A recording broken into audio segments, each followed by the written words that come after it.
Good afternoon, everybody. Today, President Trump and Ukraine's President Volodymyr Zelensky had a fantastic phone conversation. President Zelensky thanked President Trump for a productive start for the work of the Ukrainian and American teams in Jeddah on March 11th. The meeting of the senior officials from both nations significantly helped in moving toward ending the war. President Zelensky thanked President Trump for the support of the United States, especially the Javelin missiles that President Trump was first to provide and his efforts towards peace.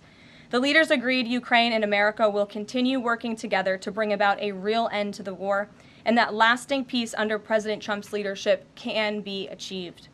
President Trump fully briefed President Zelensky on his conversation with Putin and the key issues discussed. They reviewed the situation in Kursk and agreed to share information closely between their defense staffs as the battlefield situation evolved. President Zelensky asked for additional air defense systems to protect his civilians, particularly Patriot missile systems, and President Trump agreed to work with him to find what was available, particularly in Europe. The two leaders also agreed on a partial ceasefire against energy. Technical teams will meet in Saudi Arabia in the coming days to discuss broadening the ceasefire to the Black Sea on the way to a full ceasefire. They agreed this could be the first step toward the full end of the war and ensuring security. President Zelensky was grateful for the president's leadership in this effort and reiterated his willingness to adopt a full ceasefire. President Trump also discussed Ukraine's electrical supply and nuclear power plants. He said that the United States could be very helpful in running those plants with its electricity and utility expertise.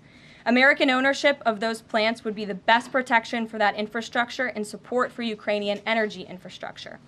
President Zelensky also thanked President Trump for continuing to push humanitarian concerns, including the exchange of prisoners of war. He noted they had just had a successful exchange and thanked the president for his leadership on that.